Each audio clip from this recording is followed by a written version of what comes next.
¿Cuántos somos en total?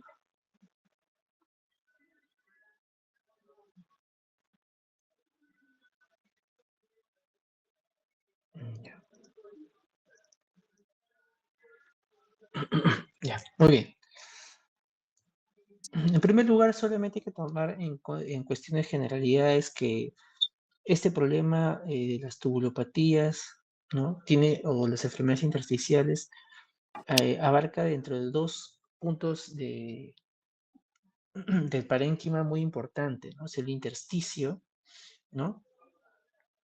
Y la parte tubular, ¿no? En el intersticio renal, miren que se encuentra el espacio peritubular y perivascular, donde se ejerce poca cantidad de tejido intersticial, y comprenden también ciertas particularidades, que es la corteza, que abarca un 7%, la médula externa un 5% y la médula interna entre un 10 a 15%, ¿no? Miren que también la fisiología a nivel glomérulo tubular se genera varias potencias en cuanto a la excreción y absorción de ciertas sustancias, ¿no? Como son los electrolíticos, y también la acción de ciertas hormonas que van a llegar a esa región tubular para poder realizar también esta actividad de la absorción de electrolitos, ¿no? Entonces vamos a encontrar que la función de la absorción y excreción de los electrolitos no solamente va a depender de canales iónicos de potencia, ¿no? O sea que debe entrar un electrolito para que pueda funcionar esta excreción o absorción, ¿no?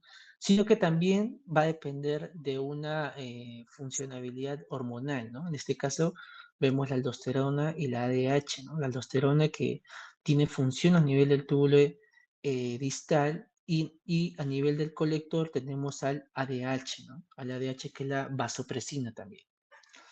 Muy bien, entonces en el túbulo proximal se menciona que la glucosa y los aminoácidos reabsorbidos prácticamente en su totalidad, especialmente se generan a nivel de los segmentos iniciales C1 y C2, ¿no? Que es el segmento 1 y segmento 2, ¿no? Y que si nos llegaran a preguntar cuál es el electrolito con mayor reabsorción a este nivel del túbulo proximal, contestaríamos el potasio, ¿no? El potasio, básicamente, que se reabsorbe en un 60-70%, y el 80% también de bicarbonato, que puede ser excretado, ¿no? Que básicamente se excreta.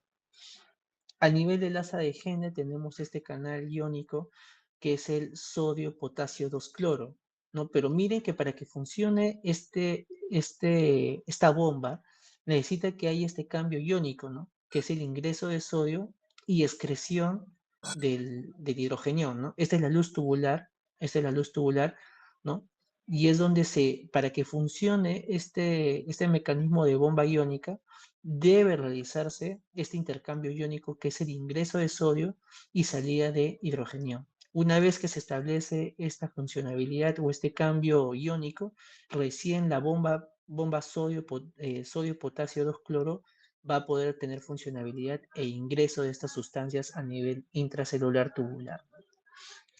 Y es un mecanismo muy importante tener en cuenta eso. ¿Por qué? Porque aquí va a tener función, ¿qué cosa? Los diuréticos de asa, ¿no? Como la furosemida, otros medicamentos como la bumetanida, ácido etacrínico, ¿no? Que van a inhibir esta bomba, ¿no? Por lo tanto, si se inhibe esta bomba, va a haber pérdida de estos tipos de electrolitos, ¿no? Que es el sodio, potasio y cloro, se van a eliminar por la orina. Miren que también el cambio iónico de este hace el ingreso de qué cosa, como un ingreso de difusión paracelular, ¿no? Este ingreso que ustedes ven, ¿no? Que es el ingreso de la bomba yodo sodio potasio, ¿no? Este ingreso que ven es canal dependiente, se le conoce como canal dependiente, ¿no? Pero es un ingreso intracelular. Pero hay otro tipo de transportes que son como este, ¿no? La difusión paracelular, ¿no? Y esta difusión paracelular es porque ingresa también ciertos electrolitos, pero no por la misma célula, ¿no? Sino que ingresan entre células tubulares, y que esas de frente van a llegar hacia el líquido intersticial renal. Entonces, este canal también sodio-potasio disculpen, este canal sodio-hidrogenión, ¿no? Su función también no solamente es el ingreso de esta bomba de iones, ¿no? Sino también para el ingreso de estas sustancias que hacen difusión paracelular, ¿no? Que hacen un transporte paracelular. Entonces aquí vemos el magnesio, calcio también dentro de ellos. Entonces se dice que cuando el diurético de asa, ¿no? O estos medicamentos cumple su función a nivel del asa de Henle, ¿no? Lo que hace no solamente la interrupción del ingreso de estos electrolitos, ¿no? Del sodio, potasio, cloro, sino también hace la interrupción de qué cosa? Del ingreso de magnesio y calcio.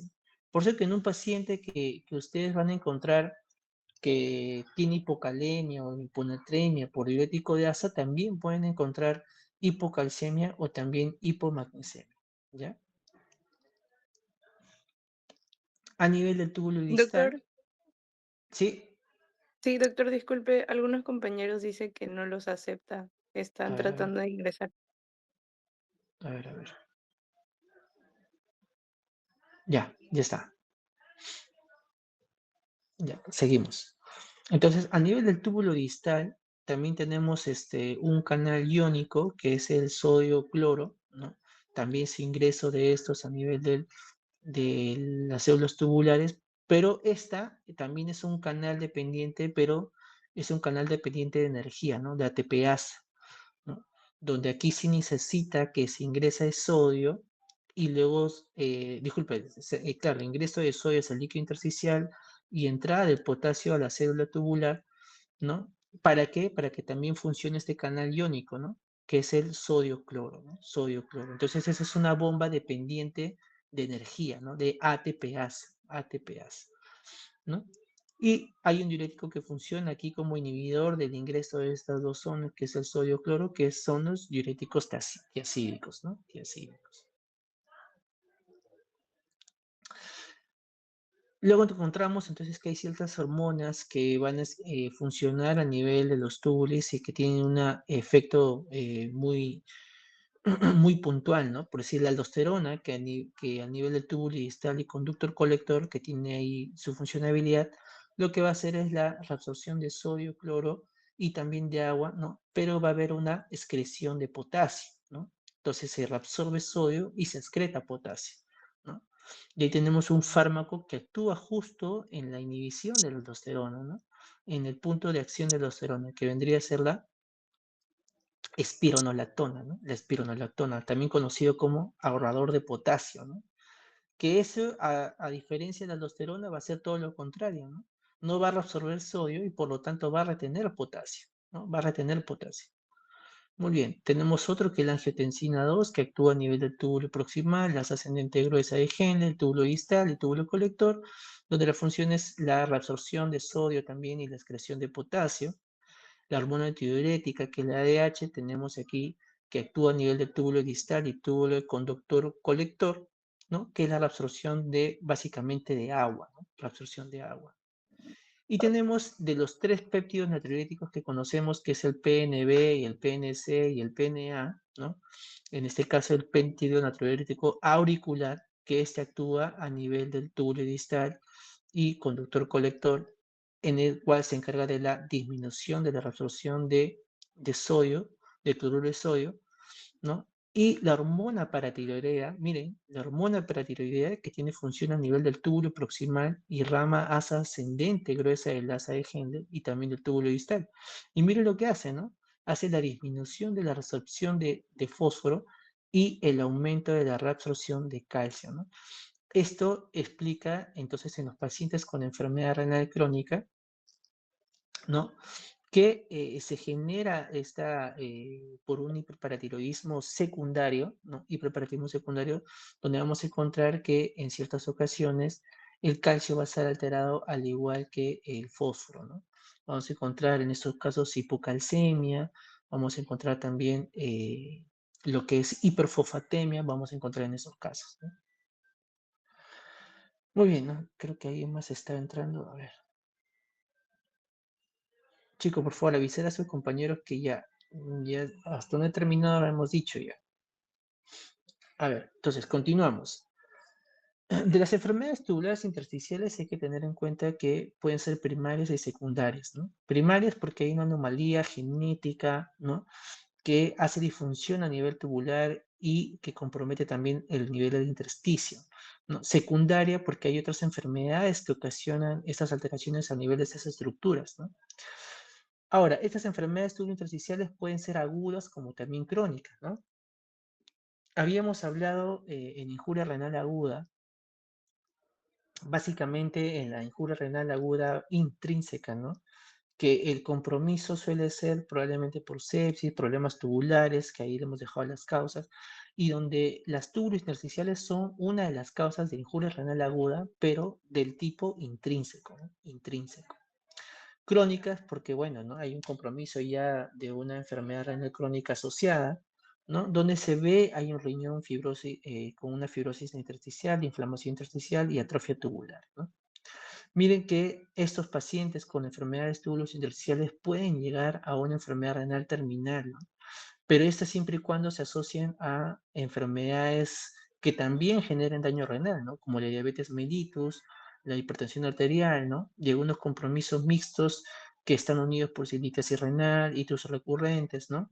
Entre otros. Aquí un poco de la morfología histopatológica en cuanto a diferenciaciones agudas o crónicas. Ojo que este es un tema básicamente teórico, ¿no? Porque nunca vas a hacerle una biopsia renal a una injuria renal aguda, ¿no? Eso sería ya muy descabellado pretender hacer ese tipo de diagnóstico, ¿no? No sé si alguien llegara a conocer que han hecho biopsia por injuria renal aguda o biopsia por enfermedad renal aguda, ¿no? Pero solamente se da como contexto teórico, ¿no? De un edema intersticial, una infiltración cortical y medular por células mononucleares y polimorfos nucleares, ¿no? A nivel crónico se observa fibrosis básicamente intersticial, con algunas presencias también de células infiltrativas inflamatorias como lo son los mononucleares. Entonces, ¿cuáles son las causas que generan esta enfermedades túbulos intersticiales, ¿no? Entonces, tenemos una de esas, la más frecuente suele ser esta, ¿no? Nefritis intersticial aguda, ¿no? Nefritis intersticial aguda. Y preguntas de examen son estas, ¿no? ¿Cuáles son las causas que generan una nefritis intersticial aguda? ¿No? Y básicamente es esto, ¿no? Por antibióticos, ¿no? Ahí tenemos a las penicilinas, cefalosporinas, tenemos a los glicopéptidos como la vancomicina, ¿no? Tenemos las quinolonas como el ciprofloxacino, AINES, diuréticos, ¿no? Y en este caso estos diuréticos básicamente son los diuréticos de asa y también los diacídicos y anticonvulsivantes, ¿no? Anticonvulsivantes. Infecciones también puede ser, ¿no? Infecciones bacterianas, como tenemos a la glomerulonefritis postestreptocócica, ¿no? Que van a ver en síndrome nefrótico, ¿no? Y las víricas, ¿no? Que suelen ser básicamente en las cuales pueden ejercer una patología nefrotóxica, ¿no? Nefrotóxica, básicamente. Ahora, se ha escrito, ¿no? Y por ahí también van a revisar que el COVID-19 es uno de los responsables también de generar este tipo de nefritis intersticial aguda, ¿no? En el tiempo de COVID se habló bastante también de nefropatías asociadas a COVID. Lo que no se entendía era el por qué, ¿no? ¿Qué es lo que hace que genere estas infecciones virales o esta infección viral? ¿Cómo es que ocasiona, ¿no? La nefropatía, la nefropatía intersticial, ¿no? Y es porque se hablaba de un componente MEIAP2, que así le decían MEIAP2, que hacía el compromiso a nivel tubular y con eso también generaba el compromiso intersticial, ¿no? Eran básicamente planteamientos teóricos que se hablaban, no tenían una ciencia cierta en realidad que eso pasara porque eh, se hizo unos estudios anatomopatológicos en una población muy pequeña, ¿no? Muy pequeña, ¿no? Debido a que los cuerpos básicamente serán incinerados, ¿no? Pero algunos que se hicieron para estudios así, tipo post-mortem, ¿no? Algunos fueron solamente evaluados con una población pequeña de 60 personas o 60 fallecidos en las cuales se hizo evaluaciones por compromiso renal, ¿no? pero fueron cosas teóricas que en realidad no se tuvo mucho en cuenta en los próximos años. Otras causas idiopáticas, perdón, como sarcoidosis, ¿no? Síndromes nefríticos, tubulointersticiales, ¿no? Y también a causas relacionadas a uveitis, ¿no? Como son los famosos artritis reactivas que se generan también por nefritis intersticiales agudas. Otras que son como enfermedades tubulares intersticiales crónicas, donde tenemos a la enfermedad poliquística renal, enfermedad quística medular, riñón esponjoso medular, algunas sustancias endógenas tóxicas, ¿no? Por plomo, litio, ciclosporinas, metales y toxinas metabólicas como hiperuricemia, hipercalcemia, hipofosfatemia y peroxiduria, ¿no? De estas me tendría que centrar esta de aquí, ¿no? La enfermedad renal poliquística. Una cosa es cuando ustedes vean el concepto de enfermedad renal quística y enfermedad poliquística renal. Esos son conceptos muy diferentes, ¿ah? La enfermedad quística renal es porque aparece básicamente los quistes solamente mediados al riñón. Pero la enfermedad poliquística renal es porque este paciente, muy aparte de presentar quistes a nivel renal, pueden también presentarse quistes en otros órganos, ¿no? Ya sea llamado hígado o en otros lugares, ¿no? ¿Por qué es importante conocer esta enfermedad poliquística renal? Porque se asocia bastante a qué cosa? A hipertensión, hipertensión secundaria y a infartos cerebrales, ¿no? Hipertensión secundaria e infartos cerebrales. Básicamente, ¿en qué población? En la población adulta mayor, ¿no? Población adulta mayor. Entonces, si le ponen un caso, ¿no? De un abuelito que hace hipertensión de la noche a la mañana, ¿no? Ingresa básicamente por un infarto cerebral, no sé, pues a nivel del lado derecho, parietal derecho, con hemiparesia, ¿no? Toda la clínica de un infarto cerebral, ¿no? Te preguntarán, ¿no? ¿Cuál es el factor más importante, ¿no? Y te ven que ahí como tiene antecedente, enfermedad poliquística renal. Ese es un factor de riesgo muy importante para que haya hecho este paciente un infarto cerebral, ¿no? Un infarto cerebral. Otros trastornos inmunitarios, ¿no? Miren, el síndrome de Sjögren, ¿no? El síndrome de Sjögren, que también es parte de generar nefritis intersticiales agudas, enfermedades tubulointersticiales, ¿no? Trastornos neoplásicos, tenemos leucemia, linfoma, mieloma múltiple, ¿no? Acuérdense que el mieloma múltiple es característico de un paciente que presenta anemia e hipercalcemia, ¿no? Anemia e hipercalcemia, donde el paciente se queja bastante de qué cosa? De dolores óseos, ¿no? Dolores óseos. Y que en ocasiones puede presentar fractura patológica, ¿no? Es decir, el paciente de pronto está descansando, se levanta para despertarse y cuando se levanta suena un crujido, ¿no? Un crujido a nivel de la columna. Pero doctor, no ha hecho ningún movimiento drástico, sí, pues, ¿no? A Esas son las llamadas fracturas patológicas, ¿no? Que son huesos comprometidos y que por el mínimo esfuerzo que se hace una fractura de este hueso y lamentablemente genera este compromiso, ¿no? Que lo hace el mieloma múltiple, ¿no? Situaciones distintas, disculpen, situaciones similares a manifestaciones clínicas de mieloma múltiple también son alguna radiología que van a encontrar en sal y pimienta, ¿no? Sal y pimienta a nivel de cráneo, ¿no? Que son lesiones osteolíticas, ¿no? Pero si sospechan de un paciente con mieloma múltiple, con compromiso renal, siempre piensen en un paciente con anemia y que también tenga hipercalcemia, ¿no?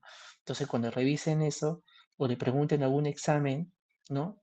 Siempre revisen el contexto, ¿no? Paciente anémico con hipercalcemia, que es un compromiso tubulointersticial, pensar en mieloma múltiple. Nefropatías de pranocíticas, pielonefritis crónica, obstrucción crónica de vías urinarias y reflujo vesicolateral, otros compromisos aquellos. Entonces, en la nefritis intersticial aguda tenemos la fisiopatología que son ocasionadas por células infiltrativas, básicamente células T, ¿no? Y los monocitos, ¿no? Otros compromisos también vamos a encontrar a nivel de la histopatología son células plasmáticas. Pero ¿cuál es lo patognomónico? ¿Cuál es lo patognomónico de ver a nivel de la nefritis intersticial aguda? Es esto de aquí, la presencia de eosinófilos. Y ojo que en algunos exámenes de laboratorio de orina, en algunos hospitales, no te van a testear los eosinófilos, ¿ya? No van a testear los eosinófilos, van a testear ¿qué cosa? Leucocitos. Entonces, Eso es lo que a veces he conversado con los chicos en la práctica y también en las simulaciones, ¿no? No toda leucocituria es sinónimo de infección urinaria, ¿no? Es también pensar en este tipo de patologías, ¿no? Que es la nefritis intersticial aguda, ¿no? Porque lamentablemente en algunos laboratorios no te van a expresar los sinófilos, ¿no? Te van a expresar como leucocitos nada más. Y esa leucocituria es donde tiene que llamarte la atención, ¿no? Pero si tienes un laboratorio muy especializado, ¿no? Y te van a testear los eosinófilos, presencia de eosinófilos es ya correlación a una parte de una interferencia intersticial aguda, ¿no? Doctor, pero a mí me han dicho que eosinófilos es sinónimo a pensar en parásitos.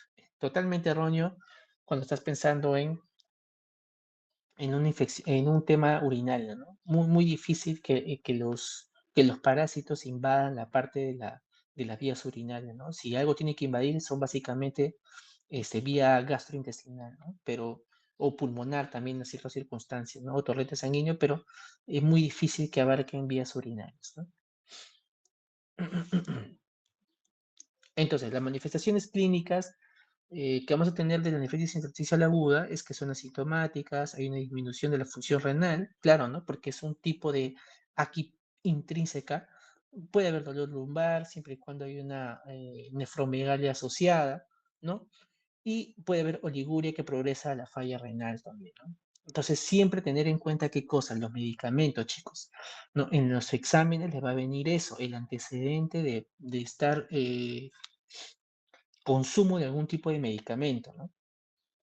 En este caso, piensen siempre en los antibióticos y en los AINES, ¿no? Miren que el simplemente hecho de los medicamentos también puede estar asociado a procesos alérgicos, ¿no? Que el paciente de repente venga con rash maculopapular, ¿no? Y eso me acuerdo que vino en un examen, ¿no? En un examen de internos, me acuerdo que le vino así, ¿no? El caso de un paciente que vino con un rash papular, ¿no? Luego de haber consumido luego de haber consumido corticoides, dexametasona, ¿no? Que presenta un tiempo de enfermedad de 1 o 2 horas, con bastante prurito en todo el cuerpo. A la evaluación le encuentran, ¿no? Lesiones abonosas a nivel de la piel, ¿no? Pero que a pesar de la indicación de la medicación, que es los antihistamínicos, ¿no? No mejoraba el cuadro, entonces el paciente reingresa, ¿no? Le ponen así, paciente reingresa de emergencia por no mejoría y porque también empieza a presentar oliguria, ¿no? Síntoma de qué cosa, de injuria renal aguda, ¿no? Le hacen un control de creatinina, la creatinina sale en 2 y a nivel del examen de orina encuentran leucocituria, ¿no? Entonces ahí, como estábamos justo con el tema de infección urinaria, pusimos ahí de engaño, ¿no? Dentro de la alternativa, pusimos infección urinaria con compromiso dermatológico. La mayoría cayó en eso, ¿ah? Se la creyeron, dijeron que una infección urinaria puede ser compromiso dermatológico. Pero ahí viene lo malo, ¿no? Que no se dan cuenta que en realidad esa es la pregunta de engaño, ¿no? Que tiene que hacerte pensar que la leucocituria entonces no es por una infección urinaria, sino nunca vino por síntomas urinarios, ¿no? Entonces pensar que podría ser por este compromiso de la nefritis intersticial aguda. Mire que también pueden cursar con fiebre, ¿ah? Pueden presentar fiebre y pueden encontrar también eosinofilia, obviamente a nivel periférico, porque es una reacción alérgica que ha hecho el medicamento, ¿no? Y que lamentablemente este medicamento ya está haciendo compromiso renal. Otros exámenes laboratorios complementarios, proteinuria, hematuria puede haber, también sedimentación como eritrocitos eosinófilos que ya hemos mencionado, puede haber compromiso de injuria renal aguda, como estaba mencionando, proteinuria, ¿no? Pero sin tener rangos nefróticos. Y como ya sabemos, en toda injuria renal intrínseca, la FENA debe estar más de 1, ¿no? El tratamiento va a depender bastante de la etiología, obviamente si es por medicamentos, hay que suspender el medicamento, ¿no? El daño prolongado puede ser irreversible, ¿no? Y factor pronóstico va a ser dependiendo de las áreas de infiltración que se hayan generado y que a la larga generen también fibrosis. Esta dosis de corticoides y clofosfamida, ojo que no se da en todos los pacientes con nefritis intersticial aguda. Estas son aquellas que se relacionan a enfermedades autoinmunes, ¿no? A otras enfermedades autoinmunes. La nefritis intersticial crónica, ¿no? Se debe por una atrofia de células tubulares y estas hacen dilatación tubular. Hay un compromiso fibrótico a nivel intersticial, donde los cambios se empiezan a generar a partir del séptimo o décimo día, ¿no? Hay áreas de filtración con infiltrados mononucleares, ¿no? Y acúmulo de linfocitos que va a generar también neutrófilos con epitelio tubular y que a la larga genera una inflamación tubular llamado tubulitis. Las manifestaciones clínicas suelen ser generales, ¿no? Debilidad, náusea, nictura, hipertensión, un 50% que se pueden asociar, ¿no? Laboratorios casi similares como proteinuria, hematuria, glucosuria, ¿no? Y anemia asociadas también. El tratamiento, como también se comenta en el anterior, en la aguda, va a depender bastante de la enfermedad primaria, el control de presión arterial, algún desequilibrio hidroelectrolítico que pueden presentar los pacientes, ¿no? Y algunas consecuencias entonces funcionales que pueden dar estas nefritis intersticiales, ¿no? Una es la reducción del filtrado glomerular, ¿no? Que es por la obliteración de la microcirculación y obstrucción de los túbulos. Puede generar un síndrome de Fanconi, ¿no? Que ya lo hemos hablado, creo que en injuria renal aguda lo llegamos a hablar, ¿no? Donde tengo que hacerme sospechar, ¿no? En aquellos pacientes que vienen con hiponatremia, hipocalemia, hipocloremia, hipomagnesemia, hipoglucosuria, ¿no? De todo eso, inclusive con albúmina baja, ¿no? ¿Y eso es por qué? Porque a nivel del túbulo proximal se reabsorbe la mayor cantidad de electrolitos, ¿no? La mayor cantidad de electrolitos. Acidosis hiperclorémica, ¿no? Por una producción reducida de amoníaco, hay una incapacidad de desificar el líquido tubular colector, ¿no? Y hay una pérdida también proximal de bicarbonato. Proteinuria tubular o de bajo peso, ¿no? Puede haberse proteinuria, como les digo, pero no en rangos nefróticos, ¿no? Poliuria, puede haber hipercalemia también en ciertas circunstancias, cuando hay defecto básicamente a nivel tubular distal, ¿no? Defecto de la excreción de potasio, ¿no? De la excreción de potasio. Y pérdida de sal porque a nivel de la lesión tubular distal, ¿no? Se genera una alteración en la resorción de sodio. La NTA es parte de una de las causas más frecuentes de la injuria renal aguda intrínseca, ¿no? Estas pueden ser por isquemia y toxicidad, ¿no? Donde hay una disminución de la perfusión renal. Y también se genera una lesión a nivel del segmento 3, básicamente, ¿no? El segmento 3 del túbulo proximal, ¿no? A nivel también de la porción gruesa del asa de Henle, túbulo distal y colector. Aquí lo que vamos a encontrar es un riñón aumentado de tamaño, ¿no? ¿Propio de qué cosa? Propio de la injuria renal aguda. Ya saben, ¿no? Eso es la diferencia clásica de una injuria renal aguda con una enfermedad renal crónica, ¿no? En la injuria renal aguda vamos a encontrar un riñón aumentado de tamaño a diferencia de la enfermedad renal crónica. Pero ojo, ojo, que hay patologías que generan nefromegalia dentro del contexto de una enfermedad renal crónica. ¿Ya? Entonces, para eso hay que hacer un tipo diferencial para eso. ¿Ya? Tenemos ensanchamiento, disculpe, tenemos ensanchamiento de la corteza, congestión de la médula, aumento de fricción córtico-medular. Y a nivel histológico, lo que vamos a encontrar es esto, miren cómo están los túbulos, ¿no? Totalmente dilatados, ¿no? Totalmente dilatados estos túbulos. Y inclusive también tienen pérdida de qué? De su contorno arquitectónico, ¿no? Porque normalmente no son así las células, ¿no? Son más cilíndricas, básicamente, ¿no? Vamos a encontrar también pérdida del borde del cepillo, ¿no? Lo van a tener sus microvellosidades que algunos lo refieren así, ¿no? Pero lo que también vamos a encontrar es infiltración de algunas células monocíticas, ¿no? Monocíticas aquí, linfocitarias algunas, ¿no? Este es el monocito y aquí el linfocítico. Muy bien. Entonces, de las necrosis tubulares agudas, ¿no? Las causas más frecuentes son por lesiones infecciosas y toxinas, ¿no? Los analgésicos que con mayor frecuencia se han identificado también en estos suelen ser los AINES, ¿no? Y también el ácido acetilsalicílico. Hallazgos frecuentes suelen ser la poliuria, polidipsia, nicturia, acidosis, hipo o hipercalemia en ciertas circunstancias y dependiendo de la etiología se tratará al paciente.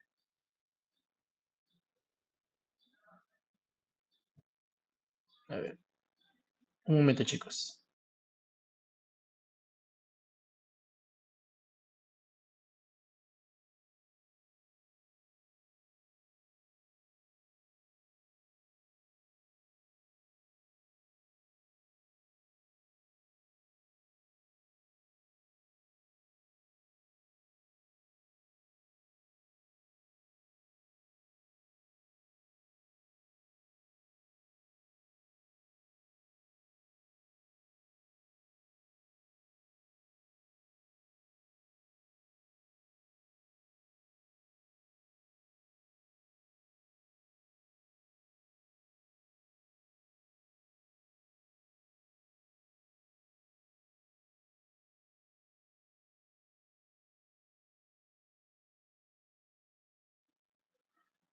Ya, muy bien. Entonces, ahora hablando de las tubulopatías, miren que son un grupo heterogéneo muy diverso en cuanto las enfermedades que se pueden asociar a esta y también las mismas que son de origen primario, ¿no? De los origen primario, casi en un paciente que tú sospechas una tubulopatía, no va a ser tu primera circunstancia etiológica que vas a pensar. Ojo, ¿ah? Siempre que vas a sospechar una tubulopatía, piensa siempre en las causas secundarias. Casi nunca piensa en las primarias, ¿no? ¿Cuándo pensarías en las primarias? Cuando el paciente en realidad sea de corta edad, ¿no? Durante la infancia, la niñez, ¿no? Básicamente en esas circunstancias, porque de esas patologías sus manifestaciones suelen ser muy rápidas, ¿no? Muy rápidas, entonces no lo pienses como etiología primaria, tal vez en tu paciente ahorita que estás en medicina interna, ¿no? Piensa básicamente en las causas secundarias, ¿no? Que esas pueden ser por tóxicos, fármacos y otras enfermedades asociadas. El diagnóstico entonces de estas hay que averiguar mucho la anamnesis, ¿no? La historia familiar del paciente, algunas circunstancias obstétricas y neonatales, pero esta básicamente ¿para qué es? Esta anamnesis que tú estás viendo de historia familiar, antecedentes obstétricos y neonatales, ¿eso para qué te va a ayudar? No te va a ayudar para la secundaria, ¿no? Eso te va a ayudar básicamente para las primarias, ¿no? Para las primarias, ¿no? La exploración física, ¿no? Básicamente ver el crecimiento y desarrollo del paciente, ¿no? Y eso básicamente también son datos para qué, para las primarias, ¿no? Anomalías en órganos o de los sentidos también, ¿no? Que de repente el paciente fue prematuro, tiene una normalidad, de repente el desarrollo, y eso hay que pensar básicamente en las primarias. Evaluación de la función renal, ¿no? Que, donde evalúan la orina, volumen urinario, si hay cálculos, cálculo de filtrado glomerular renal, ¿no? Funciones tubulares, ¿no? Para ver la excreción de todos los electrolitos, ¿no? Y otros estudios como la ecografía renal y entre otros. Entonces, cuando ustedes sospechen tubulopatía, chicos, o le pongan un examen una pregunta de tubulopatías, si le ponen algún criterio, ¿no? Algún criterio eh, de antecedente neonatológico, antecedente obstétrico, ¿no? Que tuvo un problema durante su nacimiento, no sé, pues se cayó, lo que sea, pero algo que sea un componente neonatológico, obstétrico u obstétrico, esas causas, lo que ustedes van a buscar en la respuesta es alguna causa primaria. Olvídense de la secundaria, ¿no? Pero si fuera ya un tema ya de un paciente ya de cuarenta y tantos años, ¿no? Treinta y tantos años, ¿no? Ya ubíquense en la parte secundaria. Entonces, una de ellas es la acidosis tubular renal, ¿no? Una condición en la cual la acidosis metabólica se debe al descenso de la secreción tubular neta del hidrogenio, ¿no? Esto es básicamente ocurre a nivel del túbulo proximal, ¿no? Grupo de efectos de transporte en la reabsorción de bicarbonato, excreción de iones, ¿no? De hidrogenión o de ambos, ¿no? Se caracteriza porque hay una tasa de filtración glomerular relativamente normal y una acidosis metabólica hiperclorémica. Entonces, ¿en qué consiste hay diferentes tipos, ¿no? La acidosis tubular renal tipo 2, que esta es la que se asocia a qué cosa? Al síndrome de Fanconi, ¿no? Al síndrome de Fanconi que ya hemos hablado. Aquí se trata porque hay una reabsorción proximal deficiente de qué? De bicarbonato, ¿no? ¿No? Y el 90% de la absorción se da a nivel del túbulo proximal. Ojo, ¿ah? Lamentablemente, como este defecto está a nivel túbulo proximal, todo este 90% que debería absorberse no se da, no se da. Por lo tanto, la mayoría de sustancias se van a perder por la orina, ¿no? Llámese el potasio, sodio, cloro, glucosa, ¿no? Proteínas, todo se va a perder a ese nivel, ¿no? Pero mire que a pesar de perder todos esos electrolitos, ¿no? Los individuos normales son eubolémicos, ¿no? Eubolémicos, o sea, no vas a encontrarlo deshidratado a ese paciente, ¿no? ¿Ya? Entonces, lo importante del ATR tipo 2 es esta, ¿no? La deficiencia de la reabsorción proximal de bicarbonato y la pérdida de sustancias como los electrolitos que he mencionado por la orina, ¿no? Entonces, cuando tú le pidas examen electrolitos en orina, vas a encontrar hipercaliuria, hipercalciuria, hiperglucosuria, hipernatriuria, ¿no? Pero eso es en el examen de orina. En el examen sérico vas a encontrar todo lo contrario, ¿no? Hipocalemia, hiponatremia, hipoglicemia, hipocalcemia, ¿no? Y aquí tienes, ¿no? Las causas de ATR proximales. Entonces, las de tipo 2, miren, tenemos causas por osteopetrosis, ¿ves? Un defecto básicamente a nivel de la infancia, ¿no? ATR proximal aislada, síndrome de Fanconi genéticos, ¿no? Secundarias, ahí tenemos inhibidores de grasa carbónica, cistenosis, por medicamentos que vendrían a ser las tetraciclinas, el mieloma múltiple, miren que ya hemos hablado, ¿no? Que ocasiona ATR proximal, amiloidosis, ¿no? Amiloidosis, ese es también tener en cuenta que de repente la pregunta viene con ese tipo de paciente, ¿no? Amiloidosis. ¿Por qué? Porque aquí puedes encontrar que te hagan la pregunta trampa, ¿no? Que puede estar asociado a qué cosa? A síndrome nefrótico, ¿no? Amiloidosis, paciente con síndrome nefrótico, ¿no? Que hace este depósito de proteínas a nivel de donde? A nivel glomerular y tubular, ¿no? A nivel glomerular y tubular. Por eso que el paciente hace síndrome nefrótico. Hace síndrome nefrótico por el compromiso glomerular, ¿no? Y se pierden proteínas obviamente ahí, hace síndrome nefrótico, donde más se deposita también a nivel tubular y por eso hace ATR. ATR. ¿Ya? Tenemos otros igual, ¿no? Síndrome de Sjögren. ¿Qué otras evidencias puedo ver? Entonces, miren lo que ven, ¿no? Hipocalemia, lo que les dije, ¿no? Y todo lo demás, aminosiduria, glucosuria, perfosfaturia, uricosuria, bicarbonuturia, todo lo que se les ocurra le va a salir por la orina, porque a nivel proximal se genera la mayor absorción de electrolitos. Y obviamente, por el tema de la pérdida también de calcio que va a haber ciertos signos de osteomalacia, ¿no? A nivel óseo. Entonces, el síndrome de Fanconi, ya hemos dicho, ¿no? Que es un síndrome básicamente primario, básicamente, ¿no? Que se da a nivel de túbulo proximal, ¿no?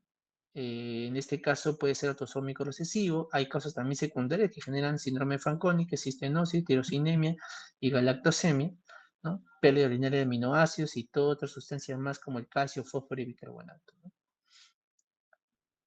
Lo que se hace en estos casos es ¿qué cosa? Reemplazo de sustancias excretadas. Lamentablemente, debe hacerse este reemplazo de esas sustancias de manera continua, ¿no? De manera continua, ¿no?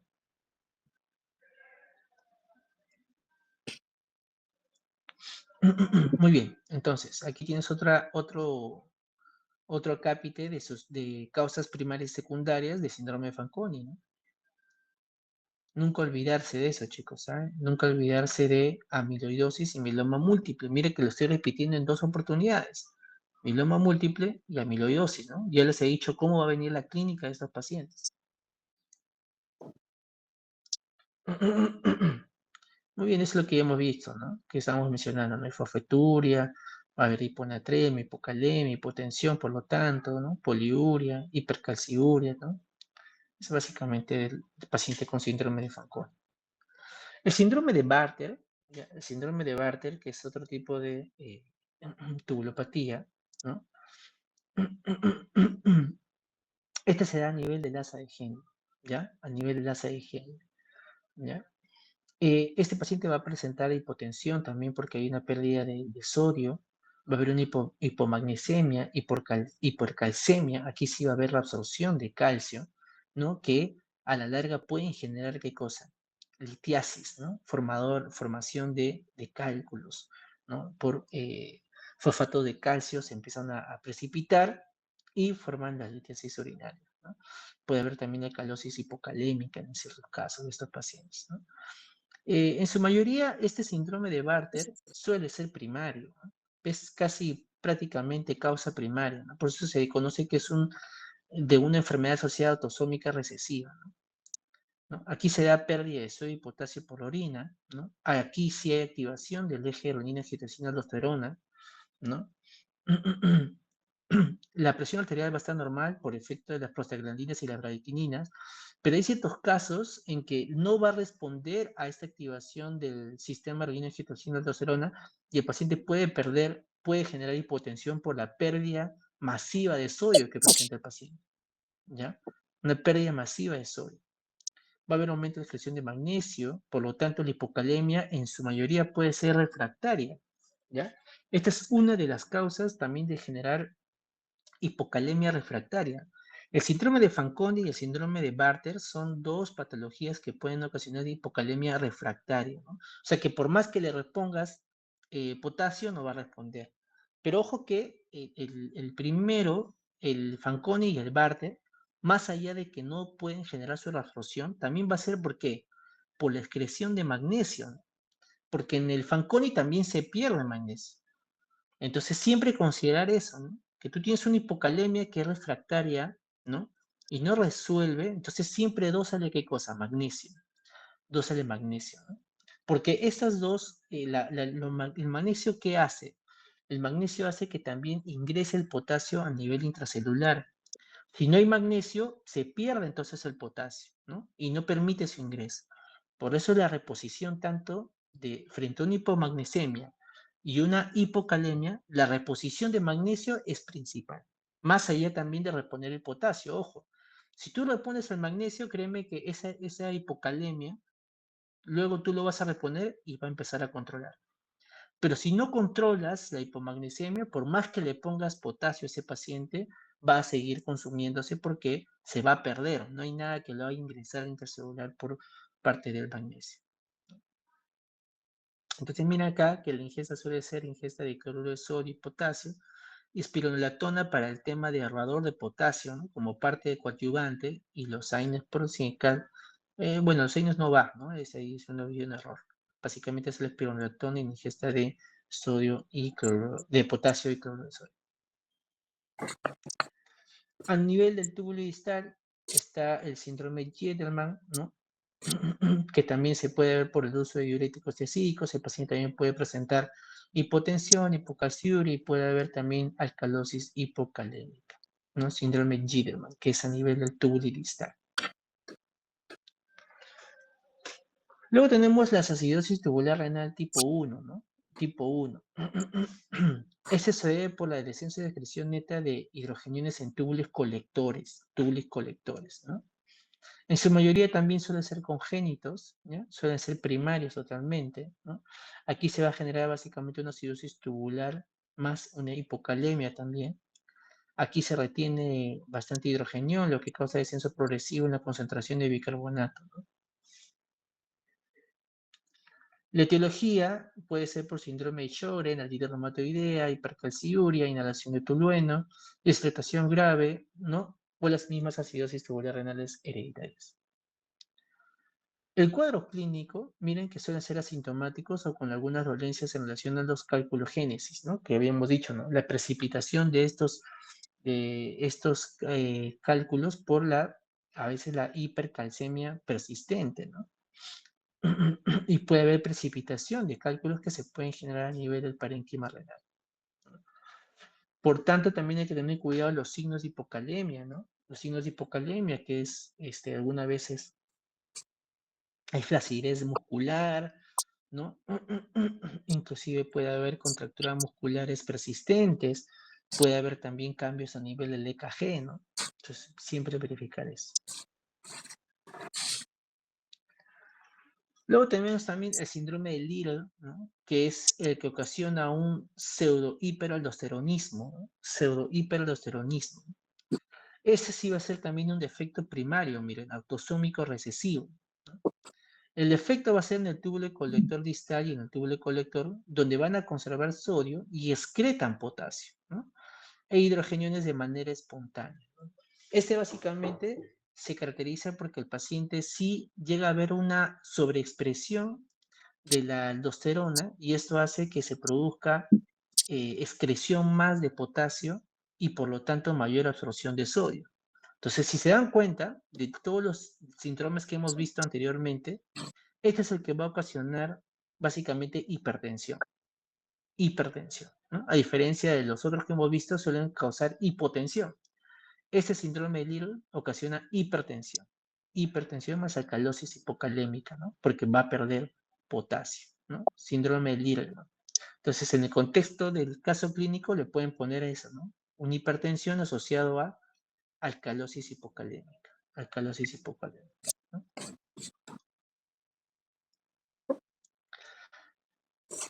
Tenemos ahora la acidosis tubular renal tipo 4, ¿no? Donde hay un daño en el parénquima. Aquí hay deficiencia ya de la aldosterona, ¿no? Falta de respuesta del túbulo y distal a la aldosterona, y por lo tanto el paciente va a presentar hipercalemia, ¿no? Hipercalemia, ¿no?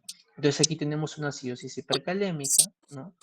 Va a ser también, esto va a ser ocasionado por daños, por enfermedades subyacentes. Uno de esos son más principales son la diabetes mellitus, ¿no? El daño puede ser a nivel del túbulo colector cortical, ¿no?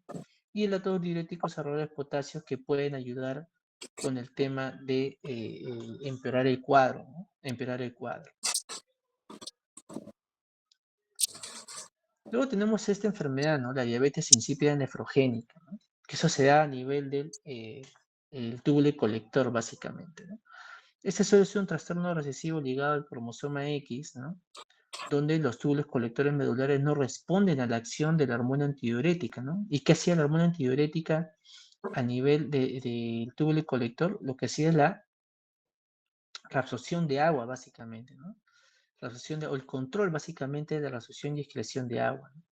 Entonces, cuando no funcionan y no responden a la ADH, ¿no? A la vasopresina, ¿qué pasa? Entonces el paciente empieza a presentar poliuria porque no reabsorbe agua, ¿no? Polidipsia, ¿no? Porque esta poliuria marca el tema de la hidratación del paciente y va a generar como una respuesta de una retroalimentación positiva en que el paciente necesite agua, ¿no? Por eso que hay bastante ganas de tomar agua, ¿no? Polidipsia, ¿no?